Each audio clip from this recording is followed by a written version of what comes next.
Titipon tayo sa Ama, ng Anak, ng Espiritu Santo. Amen. Sumainyo ang Panginoon. At sumayo rin. Sa ating Ebanghelyo, lumapit ang ilang mga Griego at Pilipino at nakiusap.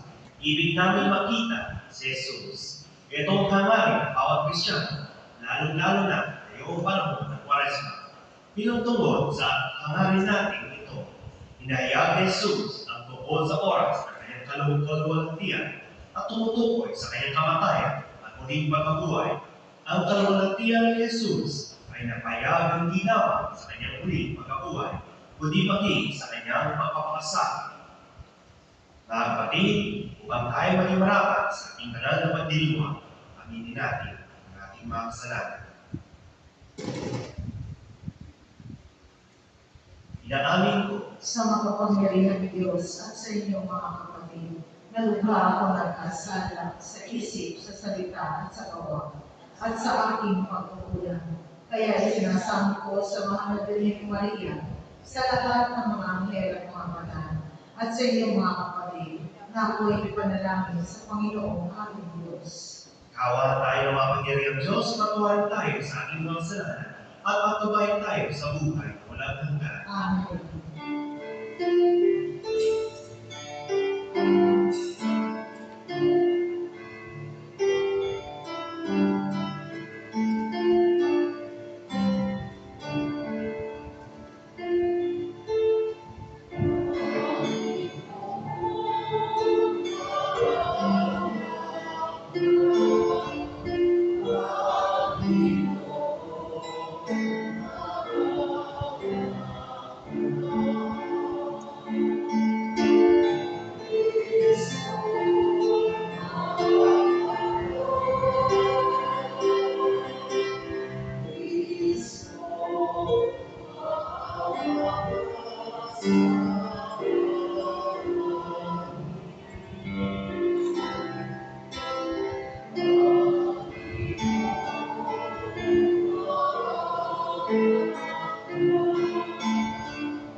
Manalangin tayo.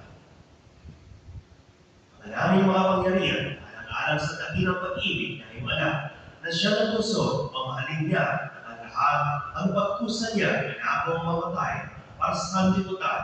Kami naway maging magsigasig na tumahak sa kanya, pinadaan sa iyong pag-akay at sa kanyang pamamagitan, kasama ng Espiritu Santo, magpasawalang hanggan. Amen.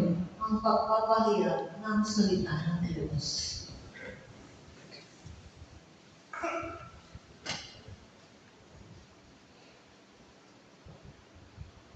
Pagbasa mula sa aklat ni Propeta Jeremias.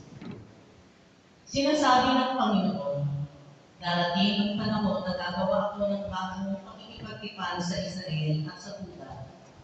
Ito'y di gaya ng tipang ginawa ko sa kanilang mga ninuno, nang ilabas ko sila sa Egypt. Bagaman sumira sila sa kasunduan namin, nagtiyaga ako sa kanila. Ganito ang gagawin kong tipan sa Israel.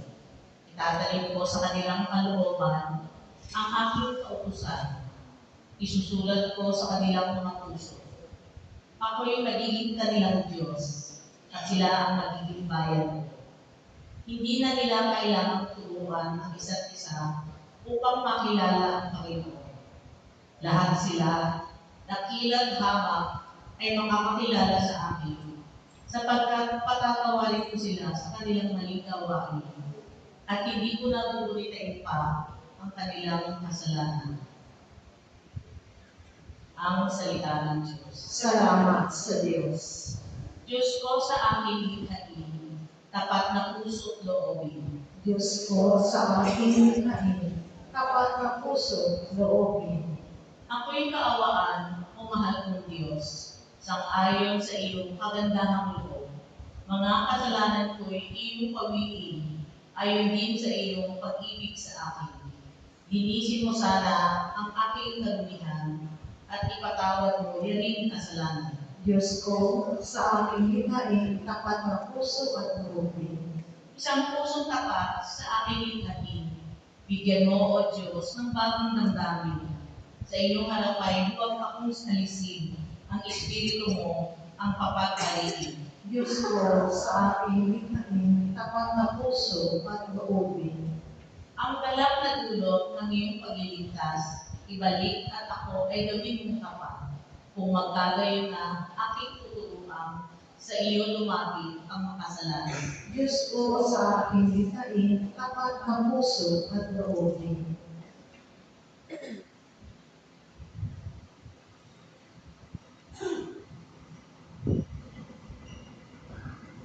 Pagbasa mula sa sulat sa mga Hebrew. Mga kapatid, noong si Jesus ay namumuhay sa lupa, siya'y dumalangin at lumuluhang sumako sa Diyos na makapagliligtas sa Kanya sa kamatayan. At dininig siya dahil sa lubusan siyang nagpakumbaba. Bagamat siya'y anak ng Diyos, natutuhan niya ang tunay na kahulugan ng pagsunod sa pamamagitan ng pagtitiis. At nang makalaman niya ito, siya'y naging walang hanggang tagapagligtas ng lahat ng sumusunod sa Kanya. Ang salita ng Diyos. Salamat sa Diyos. Bigyan tayo mo natin ang mabuting ng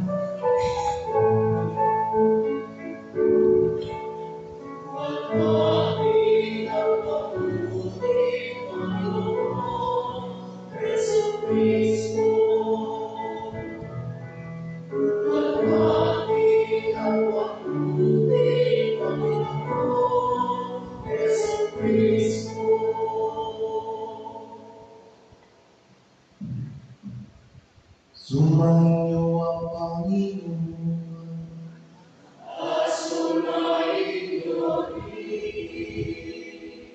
Ang mabuting balita ng Panginoon ayon kay San Juan.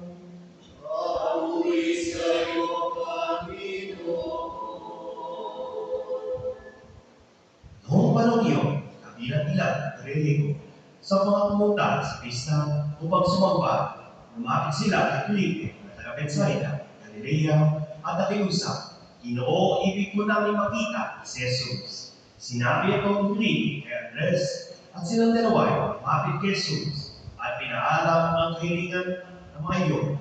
Sinabi ni Jesus, dumating ng oras upang pamalaan ng anak ng tao.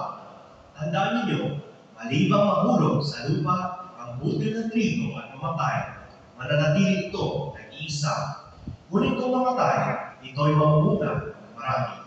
Ang taong labis na nagpapahalaga sa kanyang buhay ay siyang mawawalan nito. Ngunit ang napopoon sa kanyang buhay sa daigdig na ito ay siyang magkakaroon nito hanggang sa buhay na walang hanggan. Dapat sumunod sa akin ang naglilingkod sa akin. At saan mga ako naroon ay naroon din ang aking lingkod. Para malaman ng Ama ang sino ang naglilingkod sa akin. Ngayon, ako'y kapag-aba, sasabihin ko ba, Ama, ligtas mo ko sa kahirapang naranasan ko? Hindi. Sa mga itong kailangan kung bakit ako naparito upang danasin ang kahirapang ito.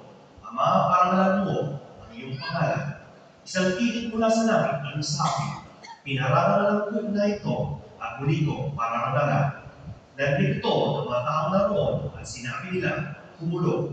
Sabi naman iba, nagsalita sa kanya ang isang anghel. Sinabi ni Jesus, pinarinig ang tinig na ito dahil sa inyo, hindi dahil sa akin. Panahon na upang hatulan ang sanlibutan. Itataboy ngayon sa labas ng pinuno ng sanlibutan ito. Kung ang atong apoy ay tataas na, ilapit ko sa akin ang lahat ng tao. Sinabi niya ito upang ipakilala kung paano siya mamamatay. Ang mabuting balita ng Panginoon. Pinupuri ka namin, Panginoong Jesucristo. Magandang umaga po sa akin lahat. Pwede mag-ibate yung tabi po. Good morning po. Ang sabi sa ating mabuting balita, Ginoo, ibig po namin makita si Jesus. Kasi kung mapapansin natin, tayo napapalapit na tayo sa yung pinakadulo na ng ating selebrasyon ng Quaresma. Yung tinatawag natin Holy Week, o yung tinatawag pa sa Ingles na Paschal Triduum. Kaya kung pabiyak tayo, ang tanong sa ating Diyos, handa ba tayo makita si Jesus? O itong panahon ba ng Quaresma, lagi lang po na yung ninyo naisip, ay bawal lang kumain ng kate. O tapos puro ano lang yung kailangan mo lang, magbawas ang kain mo. Yan ang nakikita mo sa panahon ng Quaresma. Pero sabi sa ating Diyos, lagi natin ituon ang ating selebrasyon ng Quaresma sa pagkakilala at makita kay Jesus. Walang kwenta ang ating selebrasyon ng Quaresma kapag hindi natin makita si Jesus sa katapusan nitong panahon ng Quaresma. Kaya ang tanong sa iyo, handa ba kayo makita si Jesus? Sigurado kayo? Pero paano ba natin makita si Jesus? Yung kagaya sa ating mabuting balita, sinabi ni Jesus yung susi, paano ba natin siya makita? Sabi niya, malibang mahulog sa lupa, ang buti ng trigo at mamatay, mananatili ito isa. Ngunit kung mamatay, ito'y mamunga ng marami. Kaya unang susi natin para makita si Jesus, sabi sa ating mabuting balita, matuto tayong kalimutan ang ating sarili at isipin ang iba. Matuto kalimutan ang sarili. Kasi minsan, kung papansin natin, gusto natin, lagi tayong nag-usapan, lagi tayong bida, lagi tayo, yung magaling, sa merong pagtitipon. Pero sabi sa ating Diyos, masala na itong panahon ng Sinodo, matuto rin tayong bumaba, kakayaan ng ibang tao ng umangat rin. Maging leader rin sila, kahit sabihin nila natin sa umpisa, mapagtindi yung takot nila. Pero itong panahon ng Sinodo, ang paalala sa ating Diyos, lahat tayo dito ay binibigyan ng grasya at talento ng Diyos. Naniniwala ba kayo doon? May grasya at talento ang bawat isa sa inyo? Ang iyong katabi, ano kaya ang grasya at talento niya?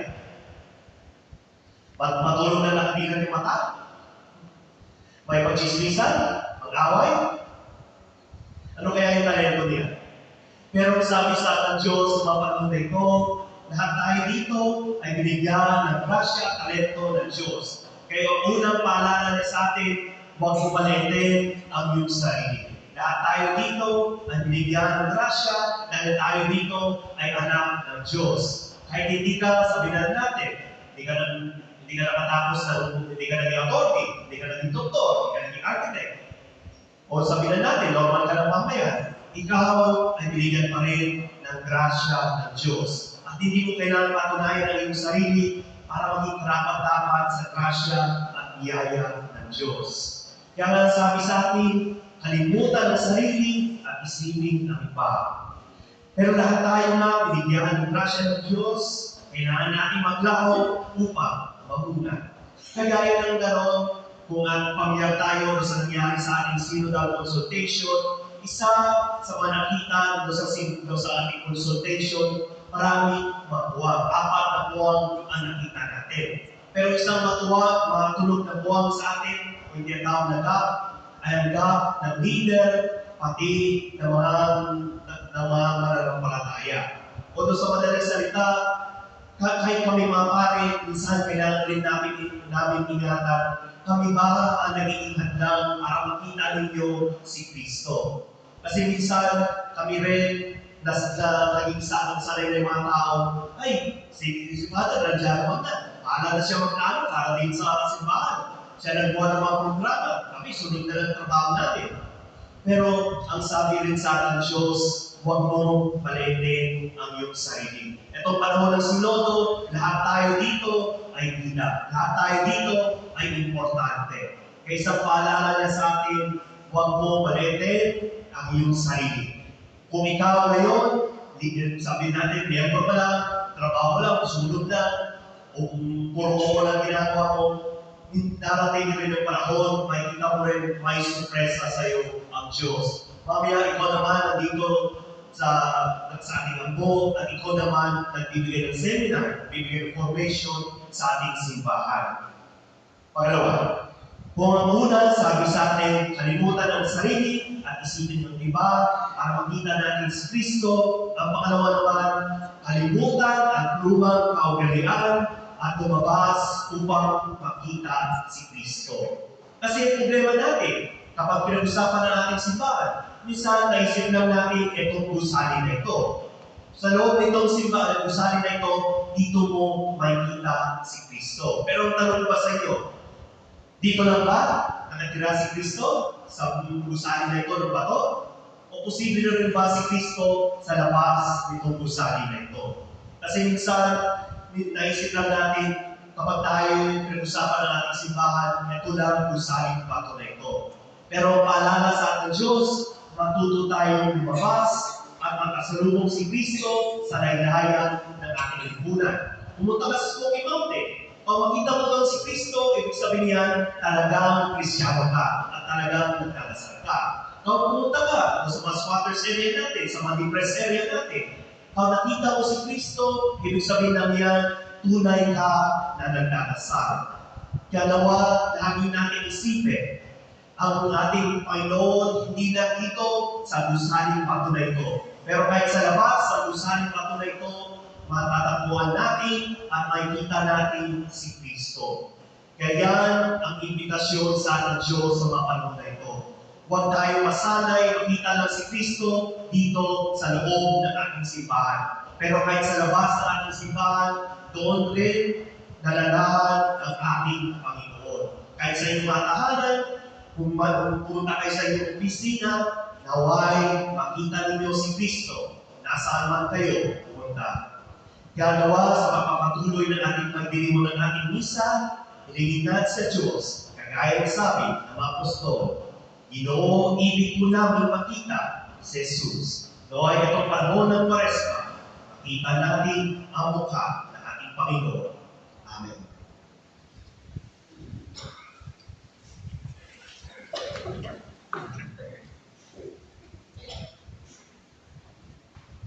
Ipahayag natin ang ating pananampalataya. Sumasampalataya ako sa Diyos sa mga makapangyarihan sa lahat, na may kawalan ng langit at lupa. Sumasampalataya ako kay San Kristo, isang anak ng Diyos, Panginoon natin lahat. Nagkatawang tao siya ng Espiritu Santo. Ipinanganak sa Tamayang Birhen, pinapakasakit ni Poncio Pilato, ipinako sa krus ng matay hindi. Nanahaw sa kinaroroonan ng mahimao, na may tatlong araw na buhay ng muli, umakyat sa langit, naluluklok sa kanan ng Diyos sa mga makapangyarihan sa lahat. Doon magmula pa rin ito at hukom sa nabubuhay at namatay na tao. Sumasampalataya naman ako sa Diyos Espiritu Santo, sa banal na simbahang Katolika, sa kasamahan ng mga banal, sa kapatawaran ng mga kasalanan, sa pagkabuhay ng muli ng namatay na tao, at sa buhay na walang hanggan. Amen. Lain tayo sa ating Ama na sa langit, upang tulungan tayo at tulad sa kanyang anak na si Jesus, na nagmahal sa mundo at nag-aalay ng buhay para sa ating kaligtasan. Kung pagtitiwala tayo manalangin, Ama, hindi mo ang iyong bayan. Ama, hindi mo ang iyong bayan. Makita nawa kay Papa Francisco, mga obispo, mga pari at mga religyoso, ang kanilang pag-aalay ng sarili upang lahat ng mga Kristiyano ay patuloy na magbigay papuri sa Diyos at magsikap sumunod sa kanilang magandang halimbawa. Manalangin tayo. Ama, hindi mo ang iyong bayan. Isulong nawa ng mga opisyal ng pamahalaan ang mga hakbang tungo sa kapayapaan at ikauunlad ng sambayanan, lalo-lalo na para sa mahihirap na mga mamamayan.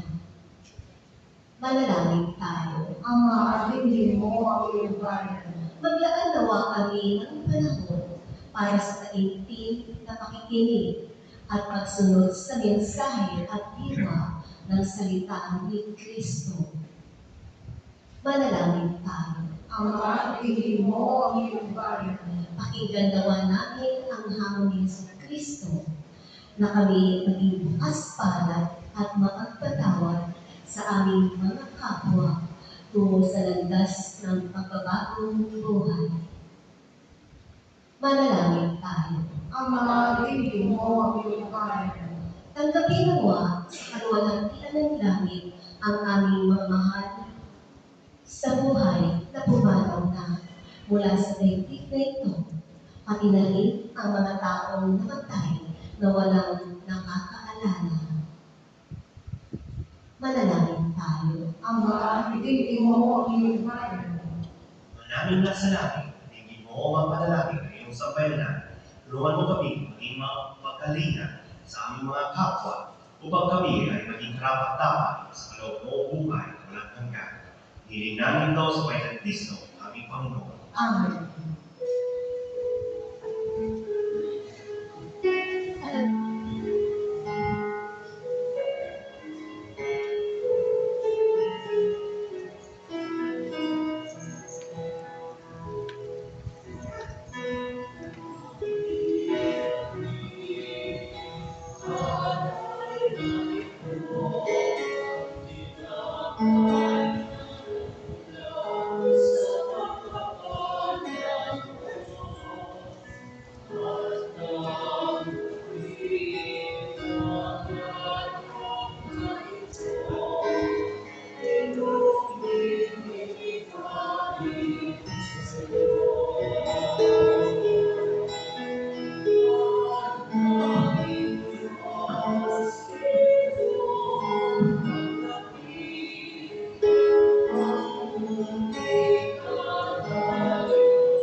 Manalangin niya mga kapatid, ang pagkain natin ay kalugdan ng Diyos sa mga pangyarihan. Tanggapin nawa ng Panginoon itong pagkahain sa iyong mga kamay, sa kapurihan niya at karangalan sa ating kapakinabangan at sa buong sambayan niyang banal. Ang naming lumikha, kami dumadalangin ang mga pinapasalot mo na mahal nila naman ng pananampalatayang Kristiyano ay iyong gawin na risay, papuntaan sa pagdiriwang pagkain ito sa pamagitan ng Kristo sa aming Espiritu Santo, magpasawalang hanggan. Amen.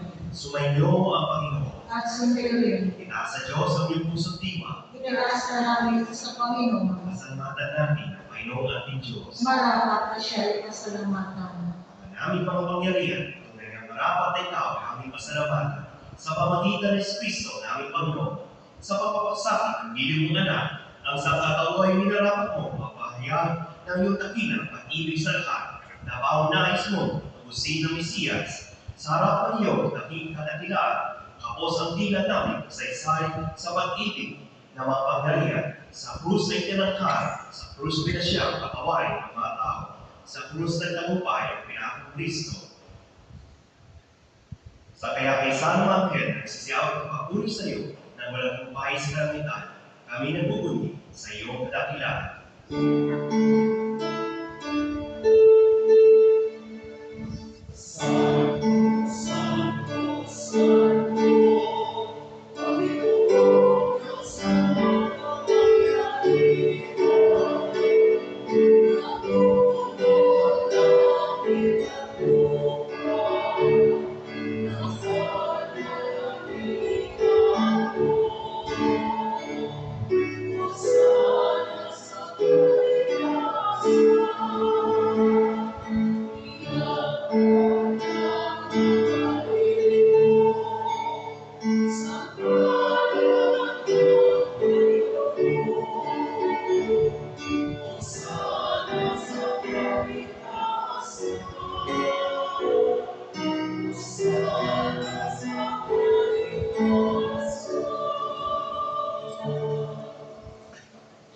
aming banal, ang bukal at ang kabanal. Kaya sa pamamagitan ng Espiritu, gawing banal ang mga tulog na ito upang pagkakaamit, maging katawan at dugo ng aming Panginoong Kristo. Bago niya pinatili sa pusong loob ng maging handog, ginawa kanyang tinapay, pinasalamatan kanya, pinaghati-hati niya, inabuot sa kanyang malaga at sinabi, tanggapin ninyo lahat ito at kanin. Ito ang aking katawan na inandog para sa inyo.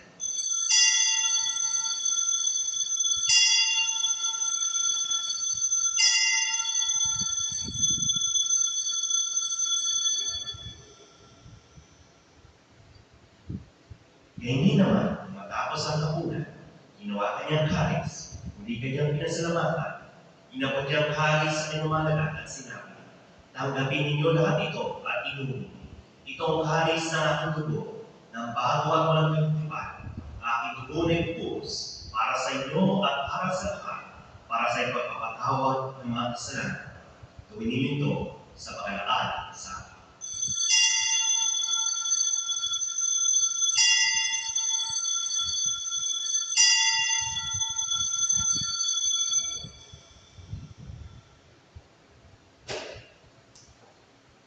Ipagbuhin natin ang misteryo ng pananampalataya.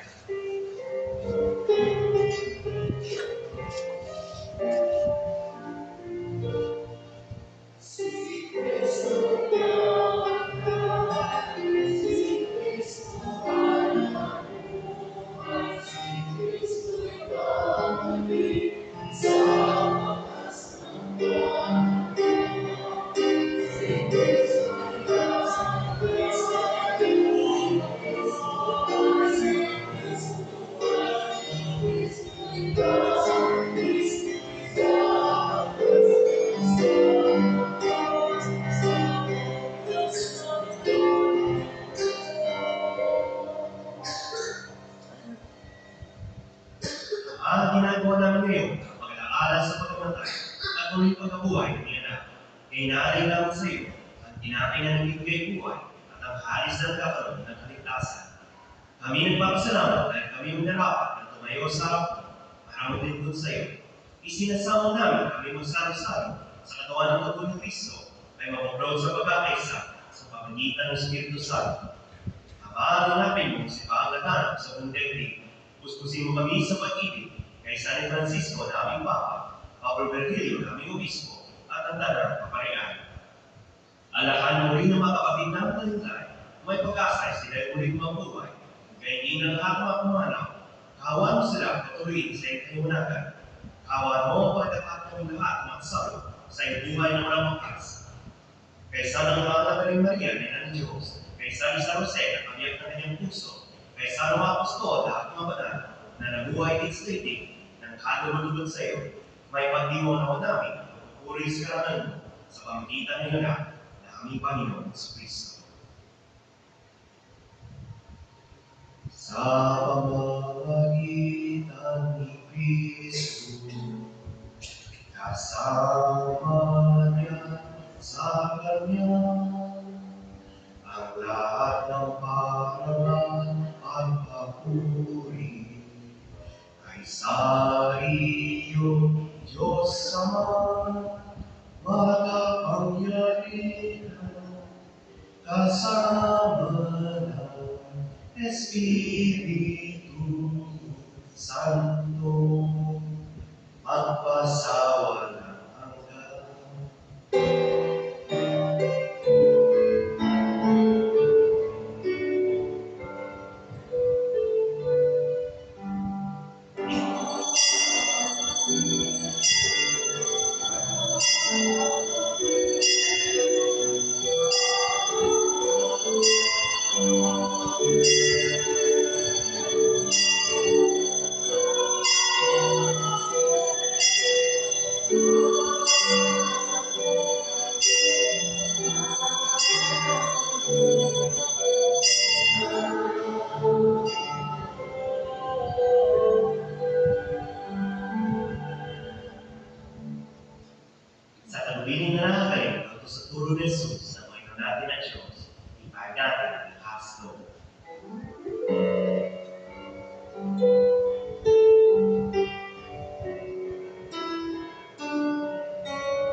hinadya sa lahat ng masama, pagkalooban ng kapayapaan ng araw-araw, iligtas sa kasalanan at ilayo sa lahat ng kabamakan, samantalang aming pinananabikan ang natinang araw ng pagpapakaya ng tagapagligtas namin si Yesu Cristo.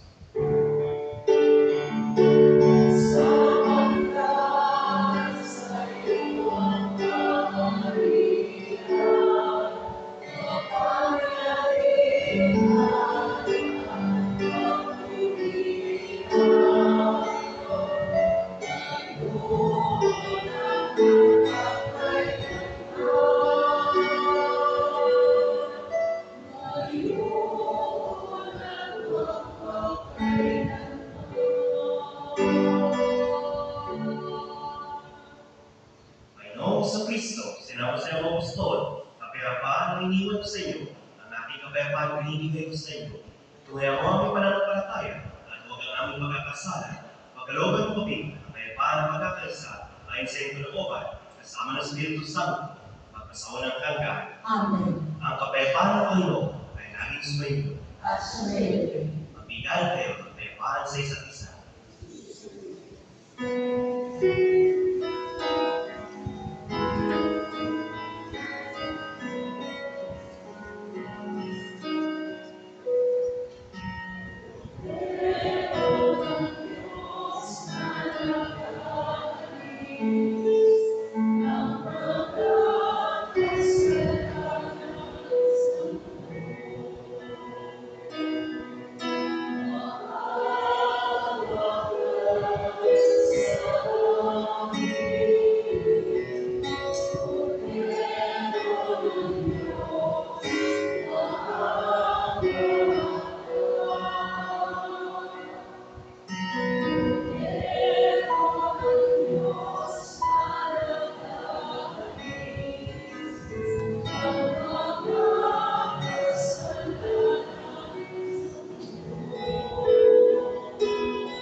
Ito ang kordero ng Diyos. Ito nagaling sa mga kasalanan ng sanlibutan. Mabalag ang nandiyan sa kanyang piging. Panginoon, hindi ako karapat-dapat na magpatuloy sa iyo. Ngunit sa isang salita ko lamang ay gagaling ako.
Nanalangin tayo.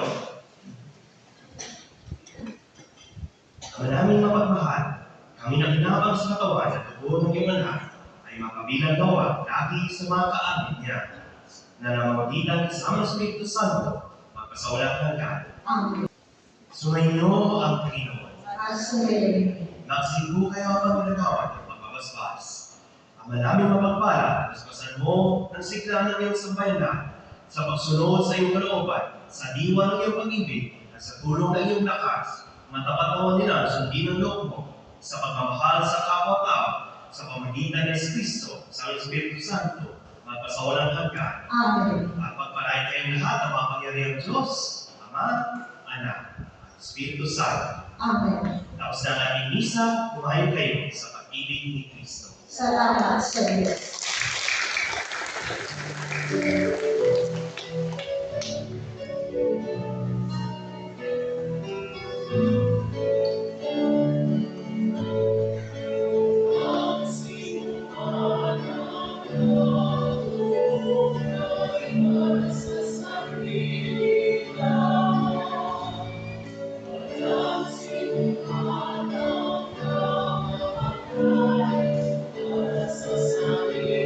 Morning, ladies and gentlemen.